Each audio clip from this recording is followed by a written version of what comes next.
예, 오늘 저녁에는 예수님께서 십자가에서 죽으셨잖아요. 그런데 그 십자가에서 이루어진 구속은 무엇인가?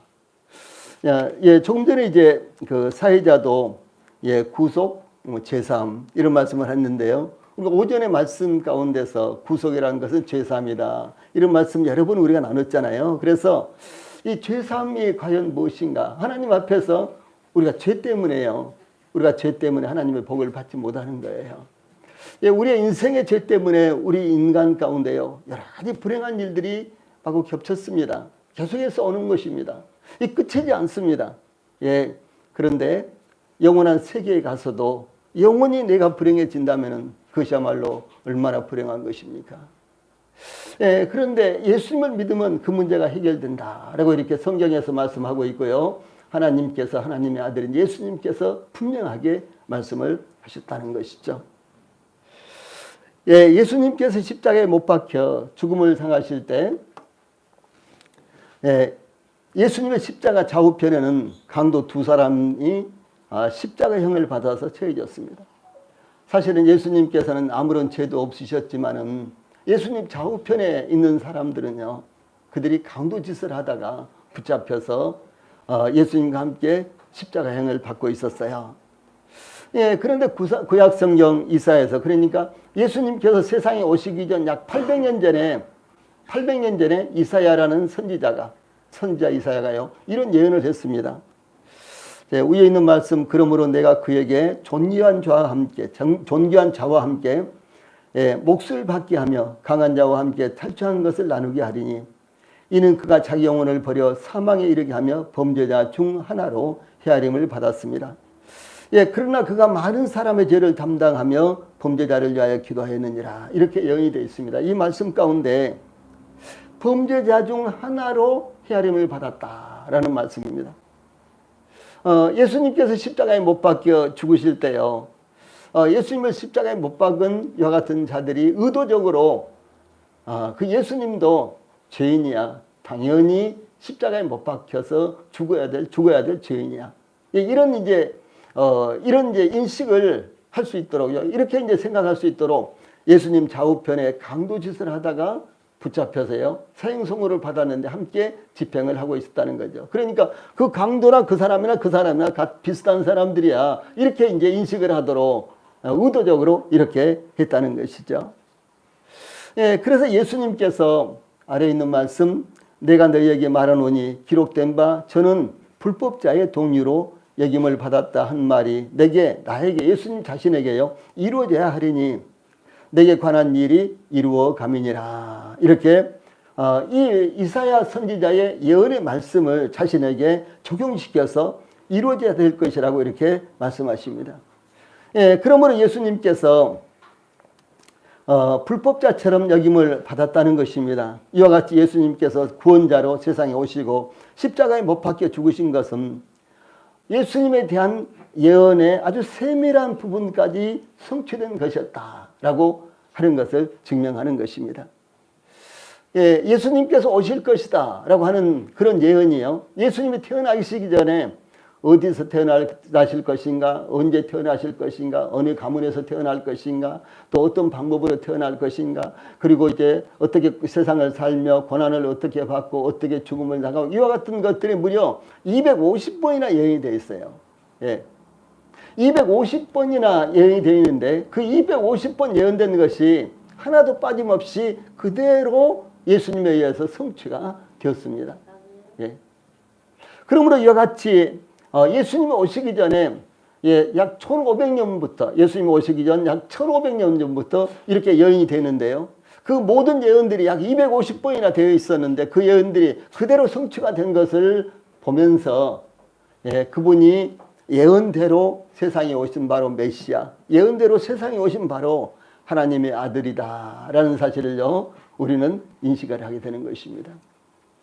그래서 예수님도 이제 봐라, 구약 성경에 나를 가리켜서 그렇게 예언이 되어 있지 않느냐, 그래서 내가 그 예언대로 지금 이것을 이루고 있는 것이다 라고 이렇게 실질적으로 말씀을 하셨다는 것이죠.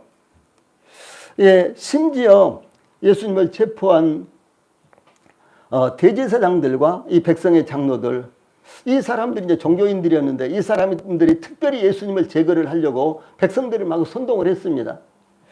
예, 그래서 이 사람들이요, 자기들의 수하에 있는 사람들을 시켜서 예수님의 눈을 가리고 때리면서, 예수님의 눈을 가리고 때리면서요, 선지자 노릇하라. 너를 친 자가 누구냐? 이렇게요, 예수님을 희롱을 했습니다. 이 선지자 노릇하라. 너를 친 자가 누군지 알아맞혀봐라. 이렇게 말하는 거예요. 예, 그렇게 말하면서 질책하며 많은 말로요, 욕을 하고 모욕을 했습니다. 그런데 실제로 세상 사람들 뿐만 아니라 저희들까지도요, 오늘 무슨 일이 일어날지 알지 못하고 살고 있습니다. 여러분들, 저희들이 만약에 1시간 후에 일어날 일을 알고 있다면은, 예, 어떻겠습니까? 대단하겠죠. 이렇게 살지 않겠죠. 그렇죠? 그런데 1시간 후가 아니라 1분 후에 일어날 일도, 뻔한 일도 저희들은 정확하게 알지를 못하는 것입니다. 예, 그러면서도 모든 것을 아는 것처럼 살고 있다고 하는 사실이죠. 예, 유대인들은, 이스라엘 사람들은 자신들이 어떻게 될지 알지 못하고 예수님을 희롱하며 심지어 뺨을 때리고 채찍으로 때려서 이 등이 쫙쫙 갈라졌어요. 가죽으로 된 채찍 끝에다가 이 쇠붙이를 쇠붙이를 딱 매단요, 그런 채찍으로 예수님을 때리는데, 이 채찍으로 때리는 이 군병들은 채찍으로 때리는데 아주 일가견을 갖고 있었습니다. 그래서 어떻게 치면은 살찜이 뚝 떨어지고, 어떻게 치면요, 어떻게 아프고, 이와 같은 것들을 아주 대단하게 잘 알고 있었기 때문에 예수님의 등을 그렇게 쳤어요. 예수님의 온몸을 쳤습니다. 그래서 성경에는 예수님의 등이 마치 밭고랑처럼 갈기갈기 찢었다, 이렇게 증가하고 있습니다. 예, 그런데 이 모든 사람들, 예수님을 십자가에 못 박은 사람들, 예수님을 거부하는 사람들, 또 뿐만 아니라 오늘날요, 예수님을 믿지 않은 사람들, 이번에도 저희들이 많은 분들을 초청하고 기도를 했는데, 그분들 가운데 많은 분들이 오시지 않았습니다. 정말 오시려고 했는데도 불구하고 갑작스럽게 무슨 일이 일어나서 오시지 못하신 분들도 있어요. 아주 기가 막히게 무슨 일이 타임이 딱 맞춰서요, 무슨 일이 일어나서 오시지 못한 분들이 있어요. 그런데 이와 같이 미래에 대해서 어떤 일이 일어날지도 모르고 마치 모든 것을 다 아는 것처럼 예수님을 거부하고 예수님을 핍박하고 예수님의 뺨을 치고, 예수님이 하나님이신데요, 뺨을 치고, 그리고 예수님을 조롱하고 희롱했다는 것이죠. 예, 어쩐 적에 저 이태원에 간 사람들이요, 우리 모처럼 이제 코로나19로 인해서 밖에서 마스크 안 써도 되니까 가서 참 멋지게 우리 즐기면서 춤추고 마시고 그렇게 하고 오자, 이렇게 했겠죠. 아니, 거기 가서 참변을 당할 줄로 누가 알았겠어요. 한 사람도 예상하지 못하는 것입니다. 사람들이 계속해서 몰려들어서 그야말로 움직일 수 없을 정도로 막 떠밀려가는 거 있죠. 그래서 러시아의 전철 타면요, 막 떠밀려가더라고요. 저 같은 사람도요. 예, 떠밀려가가지고 밖으로 나간 적도 있어요. 밖에서, 안에서 하도 미니까요, 떠밀려서 이렇게 밖으로 나간 적이 있습니다. 예. 예, 그런 식이에요. 그런데, 정말 그 떠밀려가면서 보니까요, 키가 이 정도밖에 안 되는 그 여성들, 정말 안 돼서 어떻게 해서든지 그들이 숨이라도 좀 쉴 수 있도록 이렇게 마구 이 공간을 내주는데도 저도 힘을 못 쓰는 거예요. 예, 그런 일이 많은데 이태원에서 바로 그런 일들이 일어났습니다. 예, 그래서 너무 사람들이 막 조이니까 그 안에서 실신을 했는데도 불구하고 넘어지도 못하고 그냥 그대로 밀려가서 겹치고 또 겹치고 그 위에 또 넘어지고 또 넘어지고, 그래서 숨을 못 쉬어서 다 죽은 것입니다. 얼마나 불행한 일입니까? 그래서 여러분, 우리가 모든 것을 잘 알고 있는 것처럼 그리고요, 우리가 계획을 세우면 계획대로 모든 일들이 착착 아주 그렇게 이루어지는 것처럼 우리가 생각하고 있지만은 실제로는요, 인생의 가장 중요한 것은 우리가 알지를 못하는 것입니다. 만약 저나 여러분들이요, 죽기 전에 1년 전에 내가 몇 날 몇 시에 1년 후에 죽을 것을 정확하게 안다면은 어떻게 되겠습니까?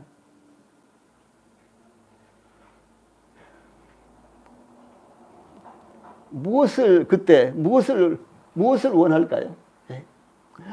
돈을 그 사이에 1년 남았으니까 돈을 좀 더 정말 많이 벌어봐야겠다, 이렇게 생각할까요? 1년 남았으니까 정말로 내가 먹고 싶은 걸 실컷 먹어야 되겠다 이렇게 생각할까요? 1년 남았으니까 내가 좀 건강해야 되겠다 이렇게 생각할까요? 1년 남았으니까 좀 멋지게 얼굴이랑 이렇게 화장품도 바르고 등등 해가지고 좀 멋지게 돌아다녀야 되겠다 이렇게 생각할까요? 그 전에 53살밖에 안 되신 한 여성이요. 치매가 왔어요. 53살밖에 안 됩니다. 그런데 이제 병원에서 이제 치매가 계속해서 온 거예요. 그래서 막 잊어버리고 막 그래요. 그런데 앞으로 3개월인가 되면은 남편도 못 알아보고 자기 집도 어딘지 모르고 그럴 것이다 라고 이렇게 병원에서 예고를 했어요. 눈물이 나려 그래요. 그런데 그 아주머니가요, 자기 남편이랑 차를 타고 추억 만들기 이제 여행을 가는 거예요. 가서 일일이 남편이 여기는 어디고, 그리고 어쩌고 저쩌고 하면서 또 사진도 딱 찍어주고, 그리고 또 옮겨가지고 다른 데 가서 또 여기는 어디고 우리가 왜 왔고 그러면서 또 사진을 딱 찍어주고. 그래서 이제 그 사진을 여행을 이렇게 아주 오래 다녔어요. 그리고 집에 들어와서 그 사진을 전부 다 인화를 해가지고 여보 이 사진은 우리가 어디 갔지? 그래 거기 갔지. 그때 뭐 했어? 뭐 먹었어? 그러면서요 이렇게 기억력을 되살리려고 하는 거예요. 그런데 병원에서 말한 대로 3개월이 지나니까 여보 그 사진 뭐야? 이러면서요 알아보지를 못하는 거예요. 기억이 없어져 가지고요. 여러분이 앞으로 1년 후에 세상을 떠날 것이다 이렇게 분명하게 알고 있으면요, 그러면 뭐 할까요? 1년 안에 무엇을 하고 싶을까요? 내 자식들한테 해주고 싶은 대로 좀 해줘야 되겠다 뭐 그런 생각도 하시겠죠. 그동안 내 남편에게 내 아내에게 해주고 싶어도 못했는데 그동안만이라도 내가 좀 정성을 다해서 사랑해주고 잘해줘야 되겠다 이런 생각도 하겠죠. 그러나 이와 같은 것들은요 물거품처럼 지나가는 것입니다. 이와 같은 것들은 순간적으로 지나가 버린 거예요. 우리는 아무것도 사실은 다 알고 있는 것처럼 생각을 하지만요 아무것도 알고 있지 못한 것입니다. 그래서 이 영원하신 하나님, 이 시간과 공간에 제약을 받지 않으신 이 영원하신 하나님을 우리가 믿고 의지하고요, 그분의 말씀만이 진리고 그분의 말씀만이 실제로 이루어지는 것이니까 그분의 말씀을 붙들고 사는 것, 이것이 구원의 확신이고요, 그분의 말씀을 의지하는 것, 이것이 구원의 확신이고, 그래서 그분의 말씀을 의지하고 붙들고 살아야 된다라고 하는 사실입니다. 이 세상의 모든 것들은요 다 지나갑니다. 성경에 보면요 인생은 그날이 들의 풀과 같고, 그 영화가, 인생의 영화가요 풀의 꽃과 같은데 풀은 마르고 잎은 떨어지되, 그렇죠? 이 앞에 이 북한산에 보면요 지금 단풍이 저 꼭대기만 조금씩 있었는데 지금 다 내려왔어요. 그리고 이 길 건너에 건너가 이제 소공원이라고 그러거든요. 이 소공원도 지금 단풍이 다 들었습니다. 그런데 금년에는 단풍이 예쁘게 안 들고 좀 시커멓게 들었어요. 왜 그런지요? 이 작년에도 단풍이 아주 예쁘게 파랗고 노랗고 빨갛고 막 이렇게 들었는데 금년에는 아주 우중충하게 들어있어요. 지금 왜 단풍이 이렇게 들었는가 지금 생각을 하고 있는데요.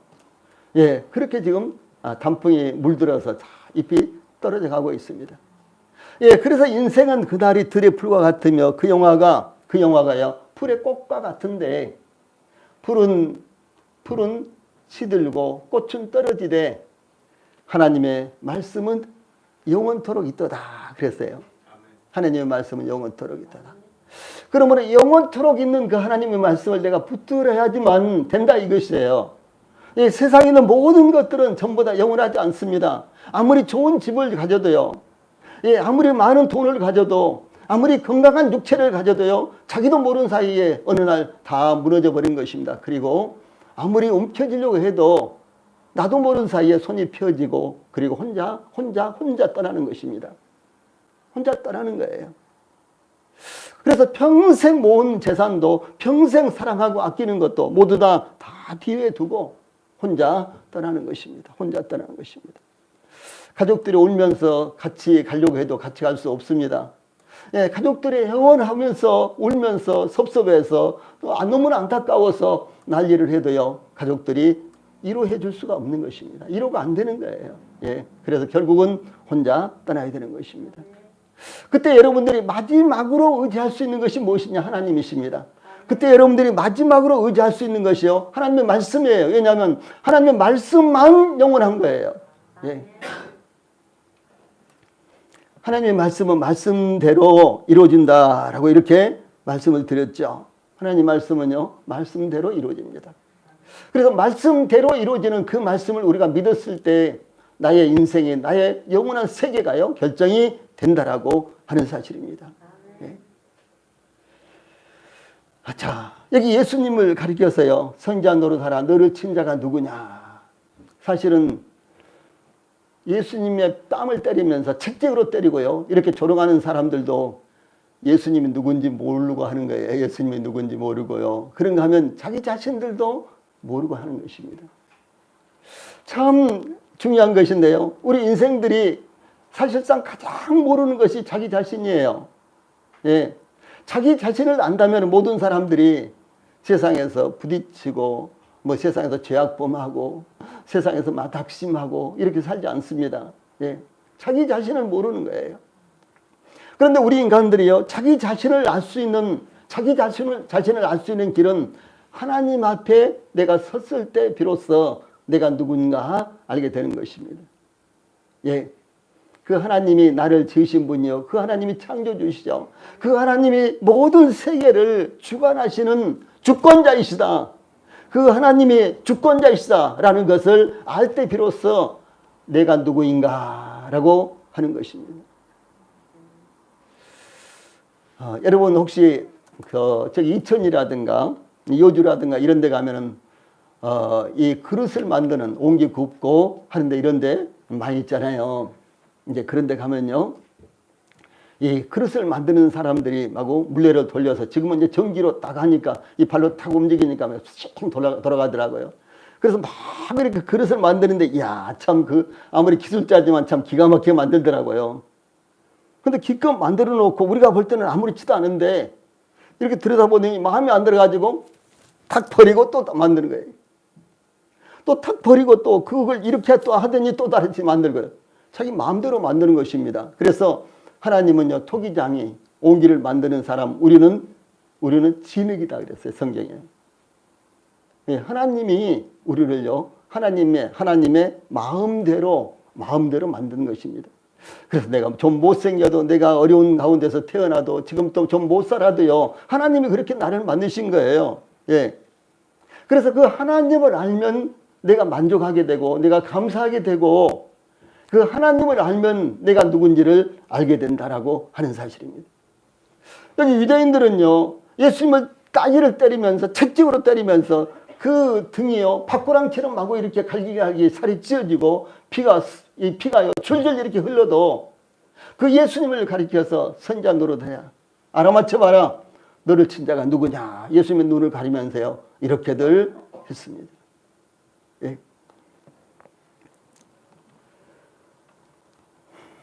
예수님을 체포한 유대인들은 예수님을 재판하기 위해서 제일 먼저 이 전직 대제사장, 그러니까 종교 최고 지도자예요, 이 안나스에게 데리고 끌고 가서 신문을 했으나 예수님에게는 예수님에게서 아무런 죄도 찾지를 못했어요. 그러니까 이 안나스라는 사람이 예수님에게서 죄를 찾지 못하자 현직 대제사장은요, 가야바라는 사람한테 보내는데, 가야바도 동일하게 예수님을 신문했지만은, 그러나 예수님에게서 예수님을 처형할 만한 그런 죄를 찾지 못했습니다. 그래서 이 가야바라는 대제사장은 이번에는 그 이스라엘 나라를, 그러니까 유대를 다스리고 있는 로마의 총독 빌라도라는 사람한테 보냅니다. 그래서 이제 빌라도에게 예수님을 보내는데, 이제 그 예수님을 고발한 유대인들은 예수님을 십자가에 못 박아 죽이기 위해서 다양한 거짓말로 고발을 하는데, 그 죄는요, 우리가 이 사람을 보매 우리가 이 예수님을 보니까 이 예수님은 우리 백성을 미혹하고 가이사 로마의 황제에게 세금 바치는 것을 금하며 자칭 왕 그리스도라 이렇게 지금 거짓말하고 다닌다 이러면서 고발했어요. 그런데 유대인들의 이 고발은요 전부 다 거짓말입니다. 예수님은 실제로 유대인의 왕으로 오셨고요. 그 다음에 예수님은 이 로마의 황제에게 세금 바치는 것을 금한 적이 없었습니다. 예. 그리고 또 뿐만 아니라 유대인들을 미혹하지도 않았어요. 예수님은 진리이십니다. 예수님은 거짓말 하신 분이 아니세요. 거짓말을 하실 수도 없으신 분이십니다. 그런데 이렇게 예수님을 거짓말로 송사를 했다라고 하는 것이죠. 그런데 이 총독 빌라도가 이제 예수님을 신문을 하는데 신문을 한 결과를 이제 유대인들에게 선포를 하는데 내가 보니 이 사람에게 죄가 없도다 이렇게 발표를 했어요. 그때 유대인들은 그가 온 유대에서 가르치고 갈릴리에서부터 시작하여 여기까지 와서 백성을 소동하게 하나이다라고 이렇게 물러서지 않고 예수님을 처형해달라고 요청을 합니다. 빌라도는 이 사람이 죄가 없는데 내가 이 사람을 괜히 재판해가지고 이 사람을 처형한다거나 이 사람에게 해를 끼치는 것이 나한테 부담이다 싶어가지고요. 자기가 재판을 하지 않으려고 그 당시에 이 왕이지만 그 로마 총독 밑에 있는 사람입니다. 왕인 이 헤롯이라는 사람한테 보냈는데 이 헤롯 왕에게 보냈는데 이 헤롯은 이제 예수님을 보고요. 예수님을 역시 이제 신문을 합니다. 그래서 이제 헤롯은 예수님을 신문했지만 죄를 찾지 못하자 이제 예수님을 끌고 온 군인들과 함께 예수님을 업신여기면서 희롱하고 빛난 옷을 입혀 빌라도에게 돌아보냅니다. 이 빛난 옷, 그것은 이제 붉은 옷을 말하는데 예수님에게 붉은 옷을 입혀서 다시 빌라도 총독에게 보냈다는 것은 예수님이 유대인의 왕이라 그랬다. 그러니까 이 사람은 가짜 왕이다. 그래서 왕들이 입는 색깔 옷이 빨간색인데 그 빨간 옷을 입혀서 보낸 거예요. 이렇게 조롱한 것입니다. 예. 이 빌라도는 그래서 또다시 예수님을 신문했으나 죄를 찾지 못합니다. 그래서 여기 이 파란 박스에 있는 말씀 여기 보면요. 빌라도가 대제사장들과 관리들과 백성을 불러 모으고 이르되 너희가 이 사람이 백성을 미혹하는 자라 하여 내게 끌고 왔도다. 보라 내가 너희 앞에서 신문하였으되 너희가 고발하는 일에 대하여 이 사람에게서 죄를 찾지 못하였고 헤롯이 또한 그렇게 하여 그를 우리에게 도로 보내었도다. 보라 그가 행한 일에는 죽일 일이 없느니라. 그러므로 때려서 놓겠노라. 사실은 때려서 놓는 것도 안 되는 일입니다. 아니, 죄가 없는 사람을 때리면 어떻게 됩니까? 지금도 뭐 고문을 했다라든가 억지로 자백하게 했다라든가 이렇게 거짓말로 자백을 하도록 하면은 나중에 잘 봐줄 테니까 거짓말로 자백을 하라 이렇게 했다든가 해가지고요. 오히려 그렇게 강요하는 사람들이 나중에 걸려들잖아요. 그러니까 이 헤롯이 예수님에게서 죽일 만한 이와 같은 제 몫을 찾지 못했다면 그냥 그것으로 석방을 해야 되는데 이 헤롯은 정치인이에요. 그래서 헤롯이 예수님을 끌고 온 사람들의 마음을 풀어주려고 내가 이 예수라는 사람을 채찍으로 때려서 방면하겠다 이렇게 말을 합니다. 예, 그러나 유대인들은 막무가내로 소리를 지르대요. 그를 십자가에 못 박게 하소서, 십자가에 못 박게 하소서 이렇게 막 외쳤습니다. 엄청나게 많은 군중들이 모였는데 이 사람들은 유대인의 대제사장들과 백성의 장로들의 사주를 받아서 그들은 예수님에 대해서 전혀 알지 못했는데 그들이 유대인의 장로들과 백성의 장로들과 대제사장의 사주를 받아서 모였던 사람들이에요. 그 사람들이 이 시키는 대로 예수님을 십자가에 못 박게 하소서, 그를 십자가에 못 박게 하소서 하면서요 이렇게 야우성을 치는 것입니다. 그러다 빌라도가요 또다시 예수님을 신문했습니다. 그러나 예수님에게서는 어떤 죄도 찾지를 못했습니다. 그러므로 빌라도는 예수님을 끌고 군중들 앞에 세우고 빌라도가 말하기를요. 빌라도가 세 번째 말하되 이 사람이 무슨 악한 일을 하였느냐? 나는 그에게서 죽일 죄를 찾지 못하였나니 때려서 놓으리라. 예, 또 때려서 놓겠다는 거예요. 그것은 유대인들이 얼마나 강경하게 예수님을 죽이자, 십자가에 못 박자, 막 이렇게 아우성을 쳤는지 그들의 마음을 좀 풀어주기 위해서 이렇게 했다는 것이죠.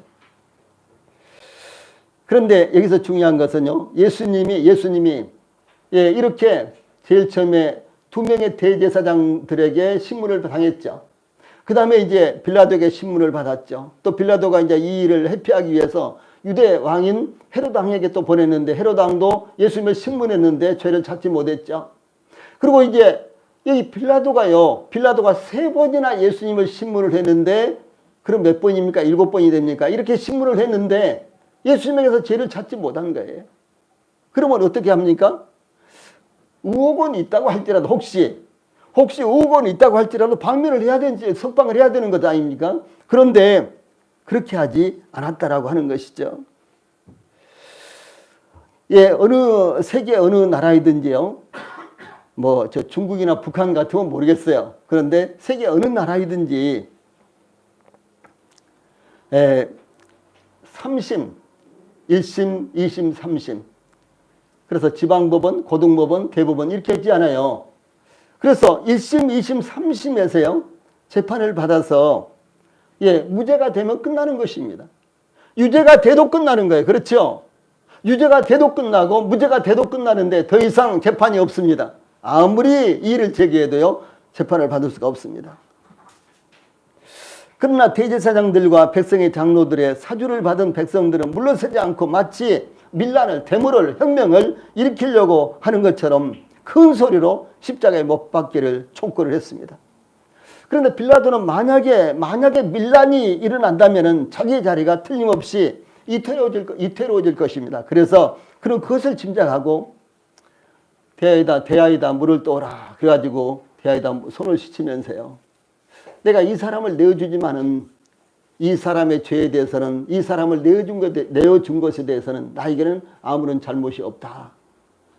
당신들이 다 이것을 책임져라. 그렇게 하니까요. 그 사람들이 뭐 이렇게 했어요. 이 사람의 피에 대하여 나는 무죄하니 너희가 당하라. 빌라도가 이렇게 말하니까 유대인들이 그 피를 우리와 우리 자손에게 돌릴지어다. 이렇게 요구를 합니다.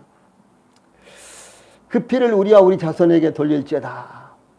그래서 이제 빌라도는 예수님을 채찍질하고 십자가에 못 박도록 넘겨줬습니다. 그런데 여기 유대인들 예수님을 죽이려고 그렇게 아우성을 치고 십자가에 못 박으라고 이렇게 아우성 쳤던 이 사람들이 그 예수님을 죽인 죄를 우리와 우리 자손에게 돌려라 그랬거든요. 이 사람들은요, 정말로 자기들에게 어떤 일이 일어날지 알지 못하고 이렇게 말한 것입니다. 예수님이 십자가에 못 박혀 돌아가신 것은요, 대략 서기 31년입니다. 31년. 예, 그로부터 약 40년이 지난 서기 70년에요. 로마의 티투스라는 장군이요, 거대한 군사를 이끌고 이스라엘을 침략해 옵니다. 그래서 이스라엘의 모든 성들을 전부 다 점령을 하고 예루살렘은 딱 남은 거예요. 그런데 이제 예루살렘은 아주 난공불락으로 아주 높은 언덕, 높은 위와 같은 절벽 위에 세워진 위와 같은 성읍입니다. 그러니까 예루살렘은 공격하기가 어려운 거예요. 그래서 이 티투스라는 이 장군은 예루살렘보다도 더 넓게요. 토성을 더 쌓는데 더 높게, 예루살렘 성보다 더 높게 쌓습니다. 그래서 이 토성 위에다가 투척기라는 40km에서 50km 되는 이와 같은 이제 돌을 이렇게 투척을 하면요, 약 400m 정도 타는, 300m에서 400m 정도 멀리 나가는 이런 투척기를 그 토성 위에다가, 흙으로 쌓은 성 위에다가 쭉 설치하고요. 예루살렘을 해서 계속해서 그런 돌멩이를 던집니다. 어떻게 되겠습니까? 그래서 예루살렘 성을 이어가지고 포기하고요. 무려 3년 동안이나 예루살렘 성에 출입을 못하도록 완전히 포위를 하고요. 계속해서 시도 때도 없이 돌멩이로 쏴 던집니다. 그만 돌멩이만 쏴 던지겠습니까? 창을 던지고 활을 쏘고 그렇게 하겠죠. 그래서 예루살렘에 살고 있는 사람들이요, 하나씩 둘씩 이렇게 죽어가고, 제일 문제가 물도 없고 먹을 것도 없고 그렇게 된 것입니다. 물도 없고 먹을 것도 없고. 그래서 이제 가장 결정적인 것은 그제도 제가 잠시 말씀을 드렸습니다만은 먹을 것이 없으니까 자기 태에서 난 자식을 삶아 먹고 구워 먹는 거예요. 여러분, 우리는 그렇게 못할 것 같아요. 그렇죠? 예, 아무리 배가 고파서 내가 죽는다고 할지라도 내 자식을 어떻게 구워 먹고 삶아 먹습니까? 그런데 유대인들은 그렇게 했어요. 그런데 유대인들뿐만 아니라요, 세계 역사를 보면은 여러 군데서 그런 일이 있었습니다. 예, 오랫동안 보급이 안 되고 오랫동안 갇혀있는 그와 같은 사람들이요, 결국은 자식들까지 잡아먹었다는 이와 같은 역사적 기록이요 많이 있습니다. 유대인들이 이제요 그나마도 성을 지킬 만한 힘이 없었어요. 그래서 이제 성이 뚫립니다. 그래서 유대인들이 이제 그동안 꼭 닫았던 성문을 열고 저 한쪽으로요 다 막 도망을 갑니다. 그런데 로마 사람들이 따라가면서 전부 다 죽입니다. 다 죽입니다. 그리고 이제 그 중에서 약 10만 명 정도를 체포해가지고 로마로 끌고 가는데 어떻게 끌고 갔느냐. 여기 쇄골이라는 게 있잖아요. 이렇게 하면 전부 다 이 뼈가 이게 잡히죠. 이 쇄골에다가요 철사를 끼워가지고, 쇄골에다 철사를 끼워가지고 사람을 쭉 엮습니다. 그래가지고 로마까지 끌고 가는데 가다가 죽고 가다가 죽고 가다가 죽고 그랬습니다. 그래서 간신히 그래도 로마까지 가면서 살아남은 사람들이요 로마에 가서 무슨 생활을 했느냐, 노예 생활을 합니다. 그래서 그들이 노예 생활을 하면서 2차 대전까지 히틀러가 유대인들을 얼마나 600만 명을 죽였잖아요. 히틀러가 로마 사람, 이스라엘 사람들 600만 명을 죽였습니다. 그런데 그때까지 그들이 그 상황 가운데서도요 번식을 하고, 그래서 노예로 대부분 다 살면서 또 자수성가하기도 하고요, 그렇게 살면서 그렇게 살았는데, 또 다시 그들에게 엄청난 재앙이 왔는데 바로 히틀러가 그들을 600만 명이나 죽였어요. 600만 명. 여러분, 부산 시민이 400만 명입니다. 부산 시민이요. 서울 시민이 지금 1000만 명이 못 됩니다. 근데 600만 명이 죽었어요. 그리고 스페인과 러시아가 2차 대전 때요 유대인들을 죽였는데 300만 명을 죽였습니다. 그래서 공식적으로 유대인들이, 이스라엘 백성들이 죽은 사람만 해서요 약 900만 명이 살해를 당했습니다. 900만 명. 그러면 서울 시민 전체가 죽은 거나 마찬가지로 그렇게 죽었습니다. 이들이요 아주 자신 있게 그 피를 우리 자손에게 돌릴지어다 당당했죠. 그런데 내일 일을 아무도 모르는 거예요. 그들도 몰랐습니다. 이런 비참한 일이 일어날지 그들은 전혀 알지를 못했습니다. 지금도 유대인들은 세계적인 이와 같은 이제 경제 국가가 되고 세계적으로 과학이라든가 이와 같은 것들이 발달된 국가가 되어 있지만요, 유대인들은 지금도 잠을 편히 못 잡니다. 아랍 사람들이 삥 둘러서요 또 팔레스타인들이 언제 또 포를 쏠지 모르고 로켓포를 쏠지 모르기 때문에 그들은요 이 평안한 잠을 못 잡니다. 이제 그들이 평안한 잠을 자게 될 때는요 주 예수님께서 다시 오셔서 그들의 죄를 대신해 용서해 주고 그들이 이제 민족적으로 회복이 될 때, 그때야 비로소 그들이 이제 평안한 잠을 잘 때가 오는 것입니다. 이제 그때까지는 여전히 그들은 전 세계적으로요 비난받고 멸시받고 그리고 손가락질 당하고 이렇게 하는 것입니다. 이 성경에 그것이 예언이 되어 있어요. 이 모든 것들이 제가 지금 임으로 말씀을 드리고 역사적인 것만 말씀을 드린 것이 아니라 성경에 이 모든 것들이 예언이 되어 있는데 그 예언대로 이스라엘 백성들이 지금 당하고 있는 거예요. 우리도 어떻게 될지 모르죠. 그렇죠? 예. 그런데 성경엔 우리의 미래가요 예언되어 있다는 것이죠.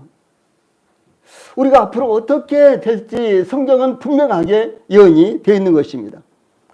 자, 또 말씀을 또 계속하겠습니다. 이 사형 집행관인 로마의 군병들은요 예수님에게 십자가를 짊어지게 하고 형장인 골고다 언덕으로 올라가서 예수님을 십자가에 못 박았습니다. 이제 군병들은 예수님의 두 손과 발에 못을 박았고 머리에는 가시로 엮은 면류관을 씌웠습니다.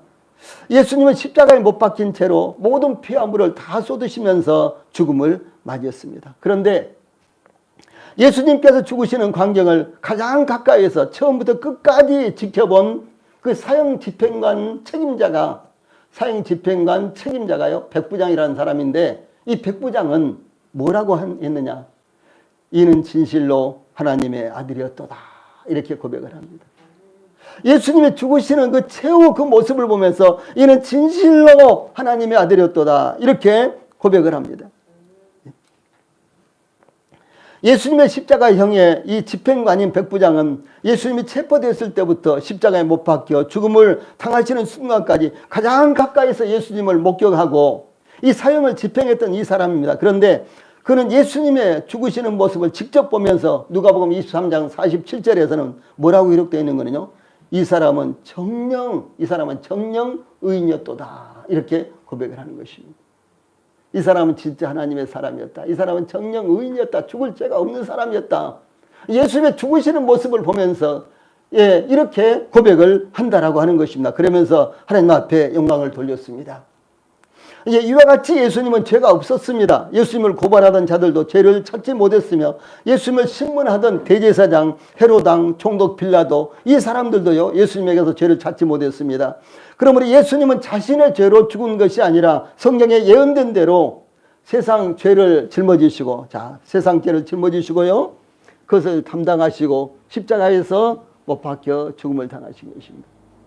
그래서 예수님은 자기의 죄로 죽으신 것이 아니라 세상 죄 때문에 죽으셨다. 세상 죄는 누구의 죄냐? 바로 여러분들의 죄고 저의 죄입니다. 그래서 예수님이 십자가에서 죽으신 것은요 바로 나의 죄 때문에 죽었다라고 하는 사실입니다. 예수님은 나의 죄 때문에 예수님 자신의 죄가 없으셨어요. 아무리 예수님을 죽이려고요 그렇게 예수님에게서 죄를 찾았지만은 여러 재판관들이 예수님에게서 죄를 찾았지만 신문했지만 재판을 했지만 그러나 예수님에게서 죄를 찾지 못했습니다. 그런데도 예수님이 십자가에서 죽으신 것은 바로 저희들의 죄와 저의 죄와 여러분들의 죄 때문에 바로 나의 죄 때문에 예수님이 나를 대신해서 죽으셨다라고 하는 사실입니다. 우리가 처음 봤던 이 말씀 가운데요. 그러므로 내가 그에게 존귀한 자와 함께 몫을 받게 하며 강한 자와 함께 탈취한 것을 나누게 하리니 이는 그가 자기 영혼을 버려 사망에 이르게 하며 범죄자 중 하나로 헤아림을 받았습니다. 그러나 그가 많은 사람의 죄를 담당하며 범죄자를 위하여 기도하였느니라. 이 말씀 우리가 상고했죠. 이사야서 53장 12절 말씀입니다. 여기에요. 그러나 그가 많은 사람의 죄를 담당하며 많은 사람의 죄를 담당했다라고 하는 것이죠. 가운데 있는 말씀요. 빨간 것으로 써진 말씀. 그러나 그가 실제로는 그가 자기 죄 때문에 죽은 것이 아니라 그가 많은 사람의 죄를 담당하며 여기 많은이라는 말 가운데 앞에는요. 그라는 정관사가 붙어 있습니다. 그래서 모든 사람의 죄를 그런 말입니다. 여기에 그래서 그가 모든 사람의 죄를 담당했다. 모든 사람, 여러분들의 저의 죄, 이 세상에 살고 있는 사람들의 모든 죄뿐만 아니라 믿는 사람들의 죄, 믿지 않은 사람들의 죄까지 다 담당을 했는데 이 사실을 믿어야지만 자기에게 적용이 된다라고 하는 것입니다. 아무리 좋은 음식이라도요, 냄새만 맡고 있으면 배가 부릅니까? 시장기가 사라집니까? 아니죠. 와, 정말 맛있겠다. 냄새 좋다. 자기가 먹어야지만 배가 부르고 시장기가 면하는 거죠. 그래서 예수님께서 십자가에서 다 이루어 놓으셨지만 그 사실을요, 딱 한 가지예요. 오전에도 제가 말씀드렸잖아요. 그것을 믿고 난 다음에 무엇인가를 또 해야 되고 그런 것이 아니라 단지 믿으면은 믿는 순간 우리가 구원을 받고 믿는 순간 우리가요 영생을 얻었고 믿는 순간 우리가 하나님의 자녀가 된다라고 이렇게 말씀을 드렸잖아요. 이것이 성경이에요. 이게 성경에서 이렇게 가르치고 있는 것입니다. 그런데 이 사실을 모르는 사람들은 열심히 교회 생활을 해야 되고 열심히 교회에다가 또 뭐 바쳐야 되고 열심히 마치 목사의 무슨 비서처럼 따라다니면서 봉사하고 헌신하고 이렇게 해야지만 하나님 앞에 잘 보여서 구원받는 것처럼 이렇게 생각을 한단 말이에요. 또 그렇게 일반적으로 많이 가르칩니다. 그런데 성경은 그렇지 않다는 것이죠. 그래서 교회를 수십 년 다니고 교회에서 할 만한 것은 다 해도요. 구원받지 못하는 사람들이 참 많이 있어요. 왜 그럴까요? 성경대로 믿지 않기 때문에 그런 거예요. 자기의 생각대로 믿으니까 그렇습니다. 그럴 것이다 라고 이렇게 이야기해 주니까 자기도 그럴 것이다 라고 이렇게 생각을 하고 그렇게 믿으세요. 잘못 믿게 된 것이고, 예, 그래서 구원받지 못하는 것입니다. 그래서 예수님은 오히려, 예, 그를 채찍질하고, 예수님을 채찍질하고 조롱하고 뺨을 치고요. 예, 이렇게 했던 사람들의 죄, 세상 죄, 그 모든 사람들의 죄를 담당을 하셨습니다. 그러므로 예수님께서 십자가에서 죽으시면서 마지막으로 큰 소리로요, 다 이루었다. 제일 밑에 있는 말씀이에요. 다 이루었다. 예, It finished. 다 끝냈다. 그런 말입니다. 뭘 끝냈다 그랬죠? 뭘 끝냈다고요? 예, 잊어버려도 괜찮아요. 그래야지만 또 제가 이야기를 할 것이 있죠. 그래서 한번 더 물어볼게요. 뭘 끝냈다고요? 계산을 끝냈다 그러잖아요. 계산을. 예. 이 다 이루었다 이 말씀은 장사할 때 사용하는 상업적인 용어라 그랬죠. 뭐 은행에서 쓴다든가 뭐 무슨 물건을 사고 팔 때 사용한다든가 그런 말씀인데, 예, 물건을 사고요. 10,000원짜리 물건을 사고 10,000원을 줬어요. 그러면은 계산 다 끝났습니까? 덜 끝났습니까? 계산 다 끝났단 말이에요. 그런데 10,000원짜리를 사고 9,999원만 줬다면은 계산 다 끝났습니까? 예, 계산 덜 끝났죠. 그런데 계산이 다 끝났다. 다 끝났다 이렇게 했어요. 예, 계산이 딱 끝냈어요. 무슨 계산이 다 끝났습니까? 저의 죄에 대한 심판, 죄에 대한요, 이 죄값을 지불하는 이 계산을 다 끝냈단 말입니다. 예. 그래서 여러분들이 예수님께서 십자가에 돌아가실 때, 십자가에서 죽으실 때요, 나의 죄값을 다 갚으셨어. 무엇으로? 죽음으로. 그 피로 다 갚으셨어. 이렇게 믿으면은 그것이 여러분들에게 적용이 되는 거예요. 예. 그래서 예수님께서 죄의 대가를 다 갚으셨습니다. 그러므로 이 세상에 살고 있는 모든 사람들이 갚아야 할 죄의 빚은요, 조금도 남아있지 않습니다. 예수님께서 다 갚으셨다고 십자가에서 죽으시면서 큰 소리로 외치셨는데, 여러분들은 나는 조금 남아있어. 나는 오늘 범한 죄는 아직 용서받지 못하고 남아있어. 나는 어렸을 때 지은 죄는 아직 회개하지 못하고 남아있어. 또는 예수님을 믿기 전에 죄는 회개해야 돼. 원죄는 용서받았지만 자범죄는 회개해야 돼. 이렇게 믿는다면요, 예수님은 다 갚았다고 하시는데 여러분들은 실질적으로 예수님을 믿지 않는 것입니다. 그래서 어떤 사람은요, 자기는 3개월이나 쉬지 않고 계속해서 해결을 했다, 이렇게 말하는 사람도 있어요.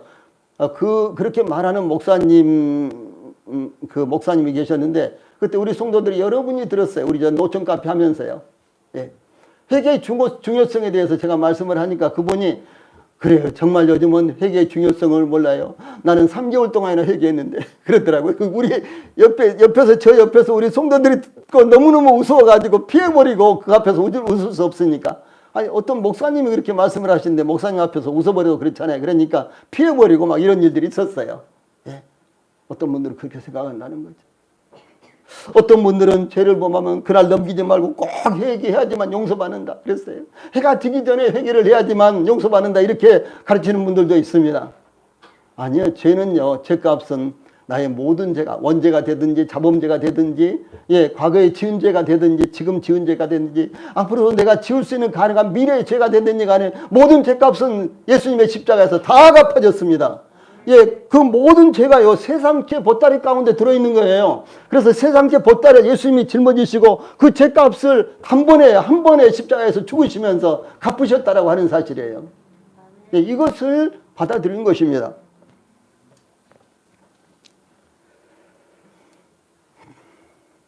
그래서 예수님은 다 갚으셨다고 선언하고요. 여러분들은 아직 덜 갚았다고 한다면은 누가 옳은 것입니까? 누가 옳아요? 예수님은 다 갚았다 하는데 나는 덜 갚은 것 같습니다. 그럼 누가 옳은 것입니까? 예, 여러분들이 옳지요. 누구의 주장대로 믿어야 되는 것입니까? 언제 여러분들이 양보한 적이 있었어요? 여러분들의 주장대로 믿어야죠. 그렇죠? 예. 여러분들도요, 보면 꽤 고집이 세요. 예. 우리 성도들도 보면은 고집이 하나도 없을 것 같은데 은근히 고집이 세더라고요. 예. 자기 주장 안 버리려고 그래요. 목사님 앞에서는 뭐 그냥 뭐 구렁이 담 넘어가듯이 그냥 슬쩍 넘어가는데 나중에 알고 보면요. 예, 자기 고집 그대로 갖고 있어요. 그래서 여기서는 여러분들의 고집 피우면 안 돼요. 예수님께서 다 갚았다고 말씀하시니까 저희들도요, 안 갚은 것 같이 생각이 들어도 예수님이 다 갚았다고 말씀하시니까 나도 다 갚았다고 믿어야 된단 말이에요. 그것이 바르게 믿는 거예요. 그것이 진짜 믿음이에요. 근데 성경에서는 예수님은 다 갚았다 그러는데 나는 안 갚아, 덜 갚았죠. 조금 남아있죠. 오늘도 죄를 지었는데 그건 남아있죠. 그렇게 한다면요, 누가 옳은 거예요? 무엇을 믿어야 되느냐 말이에요. 예. 그래서 성경에 이런 말씀이 있습니다. 히브리서 9장 25절과 26절에 보면요. 자, 우리 같이 읽어봅시다. 위의 말씀 시작. 대제사장이 해마다 다른 것의 피로써 성소에 들어가는 것 같이 자주 자기를 드리려고 아니하실지니 그리하면 그가 세상을 창조한 때부터 자주 고난을 받았어야 할 것이로되 이제 자기를 단번에 제물로 드려 죄를 없이 하시려고 세상 끝에 나타나셨느니라. 자, 이런 말씀이 나옵니다. 지금은 여러분들이 제가 설명하기 전에는요, 이게 무슨 의미인가 아무튼 잘 이렇게 정확하게는 생각이 안 날 것입니다. 그런데 이 구약시대, 예수님이 오시기 전 시대에요, 이스라엘은 해마다 7월 10일이 되면요 대속죄일이라는 이와 같은 제사날이 나옵니다. 절기예요. 제사날이 오는데 이때 대제사장은 자기와 그의 집안을 위해서요, 자기와 그의 권속이라 그랬어요. 그 집안 식구들을 위해서 수송아지의 피를 가지고 수송아지를 잡아서 그 피를 양푼에 담아가지고요, 지성소에 들어가서 손가락으로 지성소에 들어가면 속죄소라는 딱 이렇게 있는데 언약교의 뚜껑이 속죄소예요. 그 속죄소 위에요, 이 속죄소 동쪽에, 그러니까 속죄소 앞에요, 속죄소 앞에다가 뿌리고 또 손가락으로 그 피를 찍어서 속죄소 앞에 또 7번 이렇게 찌르는 거예요. 1번, 2번, 3번, 4번, 5, 6, 7번 이렇게 뿌리는 것입니다. 그래서 성경에서 7이라는 숫자는 완전수예요. 그래서 완전히 뿌려졌다 그런 말입니다. 완전히 죄를 사하는 이와 같은 제사가 드려졌다 그런 의미입니다. 그래서 이 대제사장은요, 자신과 자기 집안 가족들의 죄를 대속하는데 이런 방법으로 용서를 받았습니다.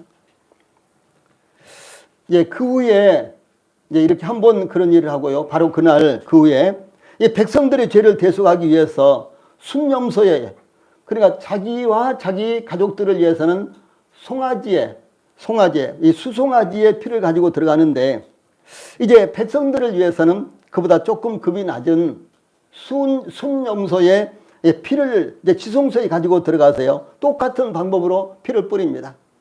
그래서 이 속죄소 앞에다가 한번 뿌리고 그 다음에 또 손가락에다가 피를 묻혀가지고 7번 또 속죄소 앞에다가 이렇게 뿌리고요. 그래서 이제 이렇게 뿌림으로 말미암아 백성들의 죄가 대속이 됐다라고 하는 것입니다. 대속, 그 피가, 짐승의 피가 백성들의 죄를 대신 갚았다 그런 말이에요. 예. 사실은 백성들이 죄를 범했으면 백성들 자신이 죄를 용서함 받기 위해서 어떻게 해야 돼요? 백성들이 죽어야 되는 거예요. 왜? 죄의 삭은 사망이라고 했잖아요. 죽음이에요. 그래서 죄가 있으면 반드시 죽어야 되는 것입니다. 그런데 죽으면 안 되잖아요. 그래서 하나님께서 그 대신요, 짐승을 죽이도록 이렇게 했어요. 그래서 짐승의 피를, 이 죽음을 의미하는 짐승의 피를 뿌리는 것입니다. 예, 이와 같이 대제사장은요, 먼저는 자기와 권속들의 죄를 위해서요, 송아지의 피를 가지고 뿌리고, 그 다음에 두 번째로는 백성들의 죄를 용서하기 위해서 순념소의 피를 가지고 지성소에 가서 이렇게 뿌립니다. 예, 그리고 이제 나와서 이 성막의 뜰에 가면요, 번제단이 있는데, 예, 그 대제사장은요, 수송아지와 순념소의 피를 이제 이 번제단으로 나와서 수송아지의 피와 순념소의 피를 가지고요, 번제단 이렇게 이제 이 네모 번제단이 있는데 이 네모 번제단 네 구덩이에 뿔이 딱 이렇게 만들어졌어요. 근데 이 뿔에다가 그 피를 바르는 것입니다. 뿔에다가 피를요. 그래서 이 뿔에다가 이제 피를 바르고 또 손가락으로 그 피를 번제단 위에 또 7번, 번제단 위에, 번제는 이제 넓다란 이런 이제 번제단이 있는데 거기다가 이제 장작음하고 피워가지고요, 짐승을 태워서 하나님 앞에 제사를 지내는 거예요. 그리고 번제단 위에다가 이제 그 피를 손가락으로 7번 뿌리는 것입니다. 이것도 완전히 죄가 사해졌다라고 하는 그런 의미입니다. 이와 같이 대제사장은 수송아지와 염소, 순염소의 피를 뿌려서 매년마다 7월 10일이 되면요, 대속죄일에 속죄제사를 드렸고 그것을 마쳤습니다. 그러나 이제 이와 같은 속죄제사는 죄를 용서받아야 되는데요, 이 죄를 완전히 용서받을 수가 없어요. 그래서 매년마다 반복해서 하는 것입니다. 그런가 하면 또 이것은 백성들이 지은 죄에 대해서 이렇게 하는데, 그 다음에요, 이 백성들 개인이 죄를 범할 때는 어떻게 하느냐. 백성들 개인 죄를 범할 때는요, 백성들이 죄를 범한 후에 그것이 죄라는 것이 생각나면은, 죄라는 것이 깨달아지면은 속죄제사를 반복해서 드리는 것입니다. 자, 이 말씀이에요.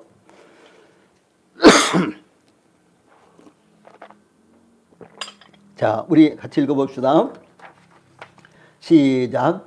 만일 평민의 한 사람이 여호와의 계명 중 하나라도 부지 중에 범하여 허물이 있었는데 그가 범한 죄를 누가 그에게 깨우쳐주면 그는 흠없는 암윤서를 끌고 와서 그 범한 죄로 말미암아 그것을 예물로 삼아 그 속죄 제물의 머리에 안수하고 그 제물을 번제물을 잡는 곳에서 잡을 것이요, 제사장은 손가락으로 그 피를 찍어 번제단 뿔들에 바르고 그 피 전부를 제단 밑에 쏟고 그 모든 기름을 화목제물에 기름을 떼어는 것 같이 떼어내 제단 위에서 불살라 여호와께 향기롭게 할지니 제사장이 그를 위하여 속죄한즉 그가 사함을 용서함을 받으리라. 이렇게 했습니다. 이것은 이제 개인이 죄를 범할 때입니다. 그래서 일반인들, 이것은 아주 평범한 사람이 죄를 범할 때인데요, 이 평범한 사람이 죄를 범하면은 그 다음에 누가 여보 당신 그 죄야, 죄구나 라고 이렇게 이제 깨우쳐 준다거나, 자기 스스로도 무슨 일을 해놓고 내가 죄를 범했다 이렇게 깨닫게 되면요, 여기 있는 것처럼요, 예, 암염소 혹은 어린 양을, 암염소를 가지고 속죄제사를 드릴 수도 있고 어린 양을 가지고 속죄제사를 드릴 수도 있습니다. 그래서 이렇게 암염소나 이제 어린 양을 가지고 나가세요. 그 어린 양 위에다가 자기 손을 얹고 머리에다 손을 얹고, 하나님 오늘 거짓말했습니다. 하나님 오늘 이웃과 싸웠습니다. 그렇지 않으려고 했는데 어차피 뭐 하다 보니까 그렇게 됐습니다. 이렇게 이제 자기 죄를 자백하고요. 그리고 그 희생 제물을 잡아서 그 피를 제단에다 뿌리고, 그리고 그 짐승의 몸은요, 이 고기는 제단 위에서 태우는 것입니다. 여러분, 그런데 이것은 중요한 것이, 이 제사는 중요한 것이요, 죄를 범할 때마다 드려야 되는 제사라는 거죠. 자, 여러분은 하루에 몇 번씩 죄를 범합니까? 예, 죄를 범해요. 범하지 않고 살아야지. 그렇습니까? 그것이 맞죠. 그런데 죄를 범하지 않고 살 수 있습니까? 성경에 이렇게 해서 예수님께서요, 마태복음 5장 22절에 나는 너희에게 이르노니 형제에게 노하는 자마다 화를 내는 자마다 심판을 받게 되고 형제를 대하여 라가 새끼라 하는 자는 공회에 잡혀가게 되고 미련한 놈이라 하는 자는 지옥불에 들어가게 되리라. 여기에요. 그리고 그 외에도 원망 들을 만한 말, 일, 또 음욕을 품고 여자를 보는 자, 또 노하는 자, 새끼라고 하는 자, 미련한 놈이라고 하는 것도요, 죄가 되어서 지옥불에 들어가게 된다. 그런 조건이 된다라고 예수님께서 말씀을 하셨어요. 그러면 오늘과 같이 다양한 문화 속에서 살아야 하는 이 시대에 하루에 몇 번이나 죄를 범할 수 있겠습니까? 어떤 분들은요, TV를 보면서도 막 화가 나가지고, 예, 지난번에 중국 무슨 뉴스 한번 보니까 어떤 사람이 화가 너무 나가지고요, 망치를 한 마를 가져와서 막 TV를 막 깨버렸는데, 그럼 누가 손해예요? 그런데 그 사람은요, 큰 이런 한 마를 가져와서 막 TV로 막 깨버리더라고요. 산산조각이요. 예, 작년 재작년에 일본 거 사지 말자 그랬죠. 가지도 말고 사지도 말자. 근데 어떤 사람이 쇼하려고 그런지는 몰라도 예, 일본 차 저기 큰 내거리에다 세워놓고요. 예, 한 마리 가지고 와서 마구 때리니까 예, 지나가던 사람들이 마구 발로 차고 마구 유리를 깨고 그래가지고 그 차를 마구 박살을 내더라고요. 예. 그래서 TV를 보면서도 저 썩을 놈, 저 죽일 놈, 저 나쁜 놈 등 수없이 죄를 범합니다. 지난 이제 목요일 날이요. 제가 새마을 금고에 가서 교회 돈 이렇게 예치하느라고요. 새마을 금고에 갔는데 옆에 저하고 연대가 비슷한 아주머니 둘이 잘하는 사람들이에요. 근데 그렇게 만나서 이제 거기를 왔어요. 와가지고 한참 이야기를 하다가 한 아줌마가 아니 나는 요즘 신경질 나서 TV 안 봐. 그러더라고요. 그래서 저도 TV 안 봐요. 그랬더니 이 사람이 좋아가지고 아니 TV 안 본다는 게 뭐 그렇게 좋아요. 근데 저도 TV 안 봐요. 그랬더니 이 사람이 저 속에 들어갔다가 나온 것처럼 다 알아가지고 TV 보면 막 신경질만 나고 막 때려 부수고 싶고 막 한참 막 이야기하는 거예요. 그래서 제가 또 그래서 대화를 만들기 위해서 내가 또 그랬죠. 저도 마찬가지예요. 그랬더니 이 사람이 더 좋아가지고 막 그렇게 이야기를 하는 거예요. 예. 여러분 TV 보고도 막 성질 나서 썩을 놈, 죽일 놈, 나쁜 놈하고 이렇게 하지 않습니까? 예. 그런데 이 다양한 문화 가운데 살면서요. 우리가 얼마나 죄를 많이 범합니까? 예. 그런데 만약에요. 매일 한 번씩에 한 번만 죄를 범한다고. 한 번씩만 죄를 범한다고 그래요. 예. 한 번씩만 죄를 범한다고 했을 때요. 하루에 양을 한 마리씩 속죄제사로 바쳐야 된다면 1년이면 몇 마리? 365마리요. 그러면은 10년이면 몇 마리입니까? 3,650마리죠. 제가 계산해 보니까요. 50년이면 18,250마리요. 이 100년을 산다면요. 35,600마리 재벌이 되겠어요. 35,600마리나 갖다 바쳐야 되는 거예요. 예. 예. 그런데 이렇게 하는 것은 누구든지 아무리 돈이 많고 양이 계속해서 새끼를 낳는다고 할지라도 불가능한 일이라고 하는 것이죠. 그래서 뭐라고 말씀하시는군요. 그리하면 그 말씀은요. 히브리서 9장 26절에 아까 25절 26절 우리가 읽었죠. 그런데 26절에 그리하면 이 말씀은요. 구약시대처럼 속죄제사를 드린다는 예, 죄를 범할 때마다 어린 양을 갖다 바치고 죄를 범할 때마다 예, 암염소를 갖다 바치고 이제 이런 방법으로 한다면은 그가 예수님께서 세상을 창조할 때부터 자주 고난을 받았어야 할 것이로되 예수님도 자주 수도 없이 계속해서 십자가에서 2000년 전에 한 번 돌아가셨는데 그것이 아니라 계속해서 날마다도 수억 번 예수님도요 십자가에서 고난을 받았어야 할 것이로되 이제 자기를 단번에 제물로 드려서 죄를 없게 하시려고 세상 끝에 나타났다. 그래서 예수님은 십자가에서 한 번 죽으셨잖아요. 그 한 번 죽으신 것이 세상 죄를 없이 했다는 말이에요. 그 없이 했다는 말은 세상 죄에 대한 대가를 단번에 다 갚았다라고 하는 이와 같은 말씀입니다. 이것이 하나님께서 어린 양이신 예수님을 세상에 보내셔서 속죄제사를 드리지 않으면 안 되었던 이와 같은 이유였습니다. 구약시대의 속죄제사처럼 죄를 용서받기 위해서 제사를 계속해서 드려야 한다면 그 제사는 끝이 날 수가 없는 것입니다. 집에 있는 모든 짐승을 다 속죄제사로 드려도 불가능한 것입니다. 그래서 구약성경이 뭐라 그랬는 거는요. 어린 양도 없고 예, 양도 없고 암염소도 없고 집에 이런 짐승이 없는 사람은요. 산비둘기 새끼나 집비둘기 새끼를 갖다 바쳐라 합니다. 예. 산비둘기 새끼나 집비둘기 새끼는 예, 좀 힘은 들지만 예, 산이나 들에 가면 잡을 수가 있죠.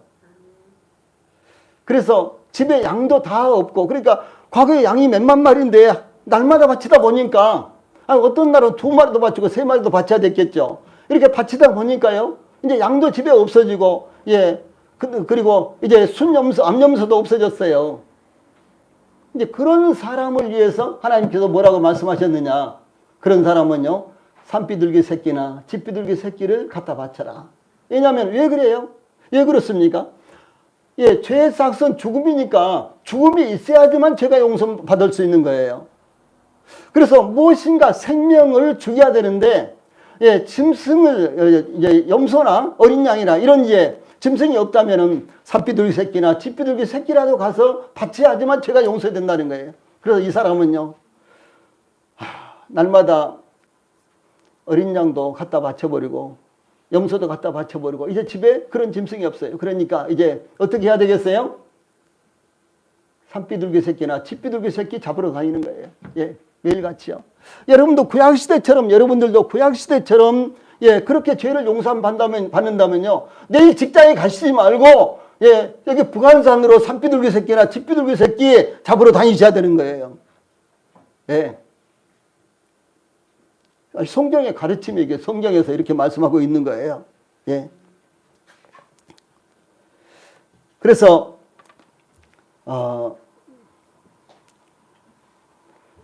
여기 말씀 나오잖아요.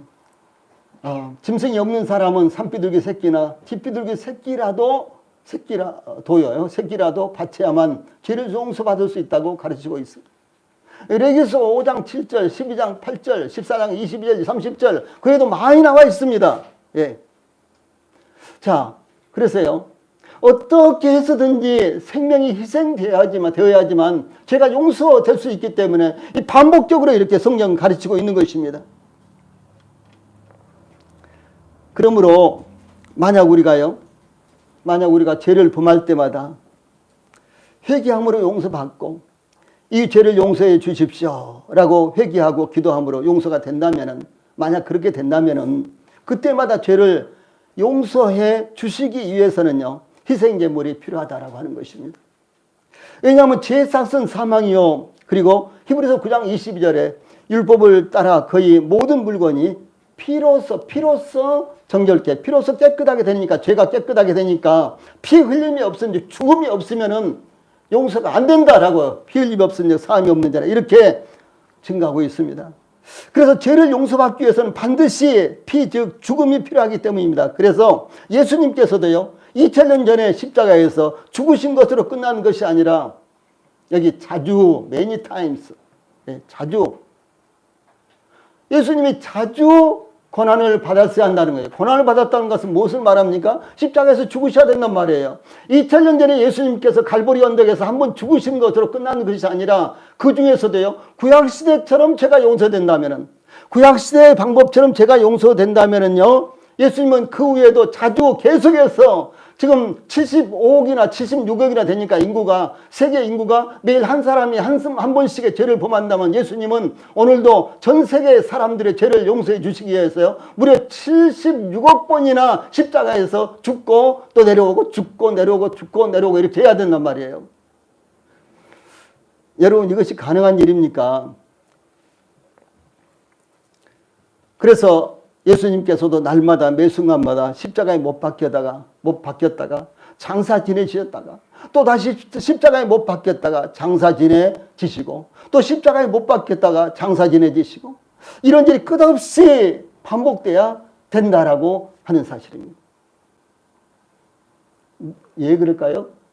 예수님께서 십자가에 못 박혀 죽으실 때요, 단번에 모든 죄가 다 용서됐다는 사실, 단번에 모든 죄값이 다 갚아졌다는 사실을 깨닫지 못하고 오늘 지은 죄를 또 용서받아야 된다고 생각하는 사람은요, 이렇게 잘못 믿고 있다는 사실이요. 다시 말해서 구약 성경처럼 이렇게 생각을 하고 있다는 것이죠. 그런데 구약 성경처럼이 아니라 예수님은 단번에 우리 죄를 대속해 주셨다라고 이렇게 하는 것입니다. 어떻게 하시는 거는요, 이렇게 말합니다. 이제 자기를 단번에 once for all, 단번에 제물로 드려 죄를 없게 하시려고 세상 끝에 나타나셨다. 한 번에 죄를 없게 하시려고. 예수님이 한 번에, 그래서 히브리서 7장부터요 10장까지 보면은, 히브리서 7장, 8장, 9장, 10장까지 보면은 이 한 번에 혹은 단번에 똑같은 말이에요. 한 번에 단번에, 혹은 어디는 한으로 번역을 했어요. 한 번에를 한으로 번역을 했는데요, 이런 말씀이 7번이나 나옵니다. 7번이나요. 예수님이 십자가에서 죽은 그 한 번에, 단번에요. 우리 모든 죄가 다 용서됐다는 말씀이 무려 7번이나 나온다는 사실이에요. 예. 그래서 이제 자기를 단번에 제물로 드려 죄를 없게 하시려고 세상 끝에 나타나시느니라. 그리고 히브리서 10장 10절에서는 뭐라 그러는 거는요. 그래서 이 뜻을 따라 예수 그리스도의 몸을 단번에 들이심으로 말미암아 우리가 거룩함을 얻었노라. 이렇게 선언을 합니다. 예, 가운데 말씀, 파란 박스의 말씀 같이 읽어봅시다. 시작. 이 뜻을 따라 예수 그리스도의 몸을 단번에 들이심으로 말미암아 우리가 거룩함을 얻었노라. 예, 예수님께서 십자가에서 한 번 죽으셨죠. 한 번 죽으심으로 말미암아, 이 단번에 들이심으로 말미암아, 그것은요 예수님이 십자가에서 한 번 죽으심으로 말미암아 그런 말이에요. 예수님께서 단번에 자기 몸을 들이심으로 말미암아, 예수님이 한 번 죽으심으로 말미암아 우리가 거룩함을 뭐라고요? 거룩함을 어떻게? 얻었노라. 이미 거룩함을 얻었단 말이에요. 예. 아멘. 그래야 되는 것입니다. 이게 거룩함을 얻었노라. 아멘. 우리는 거룩함을 얻었습니다. 그러나 이 거룩함을 얻은 것을 모르고요, 지금도 용서해 주십시오라고 한다든가, 자기의 죄를 용서함 받기 위해서 막 이것저것 열심히 해야 된다든가, 내가 무엇인가 부가적으로 또 해야 된다고 생각을 한다든가요. 이런 분들은요, 죄 용서함을, 죄가 용서된 것을, 예수님께서 단번에 죄를 용서하신 것을 아직도 믿지 못하고 있는 거예요. 예수님을 믿는다고 하고 예수님을 믿는 것을 자기의 생명처럼 여겨도 아직도 여전히 믿지 못하고 있다는 사실을 말씀하는 것입니다. 그래서 히브리서 10장 14절에 그가 거룩하게 된 자들을 한 번의 제사로 영원히 온전하게 하셨느니라 이렇게 선언하고 있습니다. 어떻게 온전하게 됐다고요? 영원히 온전하게 된, 영원히 온전하게 된 거예요. 예. 오늘만 온전하게 됐다든가, 어제까지는 온전하게 되고 오늘은 또 잘못을 범하고 또 죄를 범했으니까 아직 온전하게 안 됐다는 것이 아니라 예수님의 한 번의 제사로요. 예, 예수님의 한 번의 제사로 우리가 그것을 믿는 우리가 영원히 온전하게 됐단 말이에요. 영원히 온전하게 됐다. 예, 그래서 할렐루야입니다. 하나님을 찬송하라라고 하는 것입니다. 그래서 한 번의 제사로 지금으로부터 약 2000년 전에 주 예수님께서 십자가에 못 박히심으로 드려졌던 단 한 번의 죄사함을 위한 제사로서 우리가 영원히 온전하게 하셨다. 이것이 성경의 가르치며 우리가 최종적으로 믿어야 될 바다라고 하는 사실입니다. 예, 그래서 하나님께서요, 뭐라고 말씀하시는 거는 그 다음에 이제 지금 히브리서 10장을 계속 말씀하시는 거예요. 그래서 히브리서 10장 17절에 가서요, 또 그들의 죄와 그들의 불법을 내가 다시 기억하지 아니하리라. 그래서 우리의 죄를 다시는 기억하지 않는다라고 하신 거예요. 왜 그러겠습니까? 우리의 죄값이 다 지불됐기 때문에요. 우리의 죄값이 다 갚아졌기 때문에 이제는 우리의 죄를 다시는 기억지 않는다. 여러분들이요, 이런 예화를 생각해 볼 수 있어요. 제가 우리 김효석 전도사님한테 100억을 빌려줬어요. 100억을요. 100억이 얼마 안 되죠. 예, 100억을 빌려드렸어요. 그리고 나서 이자까지 쳐서 제가 다 받았습니다. 다 받아놓고 김효석 전도사님 볼 때마다 내가 100억 받을 거 있는데 그러면 어떻게 되겠어요? 황당하죠. 내가 100억 받을 거 있는데 전도사님 100? 아니지. 전도사님 100억? 아니지. 얼마나 황당한 일입니까? 예. 받았으니까 억지로라도 잊어버려야죠. 그걸 기억하고 있으면은 마찬가지예요. 은행에서 내가 10억을 빌렸었는데 이자랑 다 갚았어요. 그런데 그 은행 앞에 갈 때마다 내가 10억 갚아야 되는데 10억 언제 갚지? 그러면 어떻게 되겠습니까? 못 살 일이죠, 이거. 그렇죠? 그래서 하나님께서도 우리 죄값을요, 하나님의 아들 예수님을 통해서 다 갚으셨어요. 하나님께서도 하나님의 아들 예수님의 죽음을 통해서 단번에 다 갚으셨습니다. 그러므로 뭐라고 하셨어요? 죄값을 다 갚았은즉 사하셨은즉 다시 죄를 위하여 그래서 그들의 불법을 내가 다시 겪지 아니하리라 이렇게 했어요. 다시는 겪지 않겠다. 예, 다 갚았습니까? 죄값을 다 받았으니까 겪지 않겠다. 그리고요, 이제 최종적으로 뭐라고 말씀하시는 거냐? 히브리서 10장 18절에 이것을 사하셨은즉, 무슨 말인 거는요? 예수님의 십자가를 통해서 우리의 모든 죄값을 다 갚았으니까 이 사하셨은즉 이것은 용서할 사자예요. 다 용서하셨은즉. 그리고 원어상으로는 죄값을 갚았다 그런 뜻입니다. 그래서 우리의 모든 죄값을 예수님의 십자가에서 다 갚았으니까 죄를 위하여 다시 제사 드릴 것이 없느니라 그랬어요. 왜 그러겠어요? 왜 그랬어요? 죄가 다 없어졌는데 무슨 제사를 드릴 것이 또 있느냐는 말이에요. 네. 아니, 죄값을 다 갚았는데 또 무슨 갚을 것이 또 있습니까? 은행에 빚을 다 갚았는데 뭐 또 갚아요. 내가 돈이 많으니까 좀 더 갚겠습니다. 이렇게 해요. 네. 그래서 이것을 사하셨은즉 다시 죄를 위하여 제사 드릴 것이 없느니라. 그래서 이것을 사하셨은즉 무슨 말씀인 거는요? 우리의 모든 죄값이 예수님의 십자가로 인해서 다 갚아졌으니까 그런 말입니다. 여러분 믿어지세요? 정말 믿어지십니까? 네, 실제로 있었던 일이에요. 사실입니다. 그리고 이 불변의 진리의 책인 성경에 수도 없이 그렇게 기록됐단 말이에요. 예. 여러분들이 안 믿어도 그렇게 된 거예요. 믿어도 그렇게 된 것입니다. 그러니까 그대로 받아들여야 하는 거예요. 그래서 이것을 사하셨은즉, 그래서 나는요, 죄를 위해서 내가 다시 하나님 앞에 제사 드릴 것이 없다. 죄를 용서해 달라고 할 필요도 없고, 그랬죠. 죄와 관련해서는 나와는 아무런 상관이 없다. 그래서요, 참 자유를 얻었다라고 하는 것입니다. 죄에 대해서 참 자유를 얻었다. 너희가 내 말에 거하고, 너희가 내 말에 거하면요, 진리를 알지니, 진리는 누구십니까? 예수님이죠. 진리는 복음이에요. 그래서 진리가 너희를 자유케 하리라. 그래서 우리가 이 사실을 깨닫고 우리 마음까지 믿으면요, 우리는 죄에 대해서는 자유하게 되는 것입니다. 우리가 빚을 다 갚으면 빚에 대해서는 자유하게 되지 않습니까? 마찬가지로 우리의 죄에 대해서 우리가 자유하게 되는 것이에요. 왜? 죄값이 다 갚아졌으니까. 우리가 빚을 지고 있을 때는요, 얼마나요 마음이 항상 부담이 됩니까? 잘 때도 부담, 아침에 일어나서도 부담, 일을 할 때도 어떻게 그걸 갚지 하면서 부담이 되는데, 그런데 빚을 다 갚고 나니까 얼마나 시원합니까? 예. 빚쟁이 두고 못 산다 그러잖아요. 그런데 빚쟁이가 와도요, 뭐 어떻다고 다 갚았는데 그러겠죠.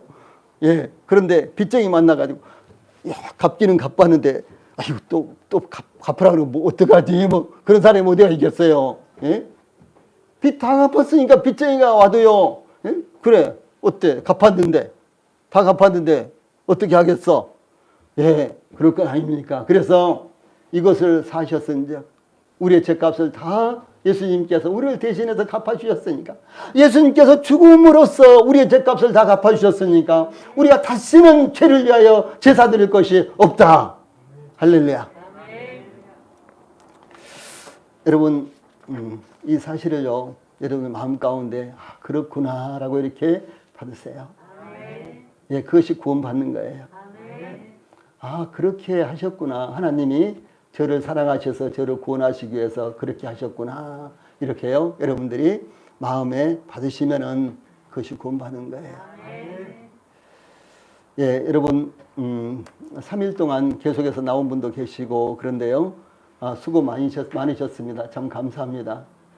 그리고 우리 성도들도 이 특별 복음 집회를 위해서, 특별 전도 축제를 위해서요, 우리가 한 주간 동안 특별 새벽 기도회도 열었고, 또 그 이후에 우리가 계속해서 기도하면서 영혼들을 만나고 영혼들을 찾아가고, 그리고 또 이제 광고도 하고 또 포스터도 만들고 등등 이렇게 많이 했는데, 이모저모로 우리 성도님들 수고 많이 하셨습니다.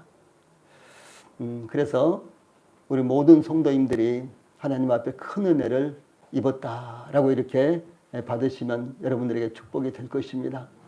그리고 이번에 이 복음을 들은 분들, 직접 오셔서 복음을 들은 분들, 그리고 또 이제 온라인으로 복음을 들은 분들도 여러분 계신다 그래요.